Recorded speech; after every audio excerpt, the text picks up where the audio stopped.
اس دور میں جہاں انٹرنیٹ کی وجہ سے علم حاصل کرنا آسان ہو گیا ہے، لیکن اب بھی لوگ ان مزارات اور بابوں کے فتنے سے باہر کیوں نہیں نکل رہے؟ اس کی وجہ ہے کہ جو شخص ہدایت کا طلبگار ہوگا اسی کو ہدایت ملے گی، یہ ذہن میں رکھیے گا۔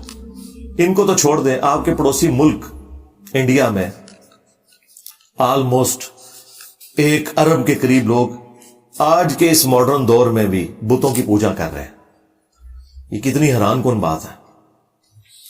اور اس سے بڑھ کر حیران کن بات یہ ہے کہ دنیا میں امریکہ کے بعد سب سے زیادہ پی ایچ ڈیز انڈیا کے اندر ہے۔ اسی لیے تو پھر پی کے فلم بنی ہے نا۔ پڑھے لکھے لوگوں کے بھی کیا عقائد و نظریات ہیں، اس کی وجہ یہ ہے کہ یہ پڑھے لکھے جاہل ہیں۔ ہمارے استاد ڈاکٹر اسرار صاحب کہا کرتے تھے پڑھے لکھے جاہل، یہ پڑھے لکھے جاہل ہیں، یہ بس ایک فیلڈ میں پڑھ لکھ گئے ہیں، دوسری فیلڈ میں زیرو ہیں۔ دین کو انہوں نے سیریس نہیں لیا، اس کی وجہ سے یہ سب کچھ ہو رہا ہے۔ لیکن یہ جو آپ سوچ رہے ہیں، اللہ کے فضل سے تبدیلی آئی ہے نا جی۔ آپ کو نظر نہیں آ رہی یار پوری دنیا کے اندر تبدیلی؟ دنیا کا اس ٹائم مسئلہ ہی ہے۔ مجھے تو خطرہ ہے کل کو دجال نکلا ہے، دجال کو بھی کہیں گے کہ سر تو بعد کریں گے فی الوقت انجینئر صاحب نے کچھ کر لئیے۔ ہاں وہ کہتے ہیں جی دجال سے بڑا فتنہ، وہ کہتے ہیں کہ جی اسلامک ہسٹری میں اتنا بڑا کوئی فتنہ نہیں آیا۔ وہ جس پیر صاحب نے میرے سر کی قیمت رکھی تھی نا، اس کی ایک تقریر میں اس نے کہا ہے کہ آج تک پوری اسلامی دنیا میں اسلام کے پورے 1400 سال میں انجینئر سے بڑا کوئی فتنہ نہیں ہے۔ میں بالکل ان کے ساتھ ایگری کرتا ہوں اس بات میں کہ واقعی 1400 سال میں مجھ سے بڑی آپ کے اوپر کوئی آزمائش نازل نہیں ہوئی۔ یہ فتنہ عربی والا ہے، کیونکہ انہوں نے تو مکہ مدینہ کی آوازیں لگا کے اللہ رسول کے نام پہ دھوکہ دے کے اپنے بزرگوں کے قدموں میں گرایا تھا۔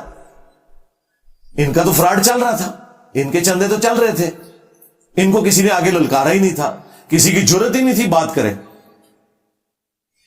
اور پہلے تو حکمران بھی ان کی گرفت میں ہوتے تھے، جو کوئی آواز اٹھاتا تھا حکمرانوں کے ذریعے اسے قتل کروا دیتے تھے، نسلیں تک لوگوں کی ختم کروا دیتے تھے۔ لوگ کہتے ہیں جی پہلے کیوں نہیں انجینئر آئے؟ سرکار آئے ہیں اپنے اپنے زمانے میں۔ اس زمانے میں بھی اگر یوٹیوب ہوتی نا تو آپ آج اتنی گمراہی نہ دیکھتے۔ لیکن اس زمانے میں اگر کوئی آواز اٹھتی تھی حکمران اسے خاموش کروا دیتے تھے۔ نہ ڈیموکریٹک ویلیوز تھیں، نہ کوئی سول سوسائٹی تھی، نہ فریڈم آف ایکسپریشن اس طرح کا موجود تھا۔ اور پھر یہ سارے بزرگ بابوں کے ماننے والے حکمران ان کے مزاروں پہ بیٹھے رہتے تھے۔ جہاں کسی نے کوئی حدیث سنا دی مسلم شریف کی کہ قبروں پہ عمارت مت بناؤ، قبروں کو پکا مت کرو، اس پہ مت بیٹھو، نہ مجاور بن کے نہ ڈائریکٹ بیٹھو، تو ایسے لوگوں کو حدیثیں سنانے کے اوپر یہ ان کی زبانیں نکلوا دیتے تھے۔ آج بھی آپ ایک لمحے کے لیے سوچیں کہ دنیا میں اگر انٹرنیٹ سوشل میڈیا نہ ہو اور یہاں پہ کوئی ریکارڈنگ نہ ہو تو یہاں میں اپنے وہی 3-4 بندے لے کے ایک دوسرے کے ساتھ لڑا کے تو اٹھ کے تو چلے جایا کرتے ہیں۔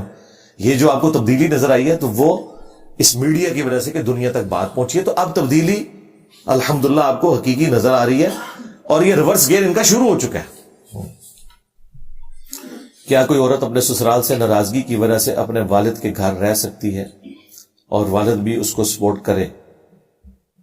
دیکھیں جی سسرال آپ نے خاوند کا ذکر تک ہی نہیں اس میں لکھا کہیں، وہ بیچارہ کدھر گیا؟ جھگڑا سسرال سے ہوا اور اپنے باپ کے پاس جا کے رہ رہی ہے، خاوند کتنے ہے؟ اگر تو خاوند کے ساتھ جا کے رہ رہی ہے نا اپنے وہاں پہ میکے، تو پھر تو ٹھیک ہے، لیکن خاوند کو تو چھوڑ کے نہیں جا سکتی۔ تو بہتر یہ ہے کہ وہ خاوند اگر اس کی مٹھی میں ہے تو خاوند کو کہہ کے تو اپنا گھر الگ کر لے۔ خاوند کا کام ہے اپنے ماں باپ کی خدمت کرنا، وہ کرے گا۔ خاوند کی جو بیوی ہے نا وہ اپنے خاوند کے ساتھ سپورٹیو ہوگی، تو بجائے آپ ادھر جانے کے درمیان میں اٹکے نا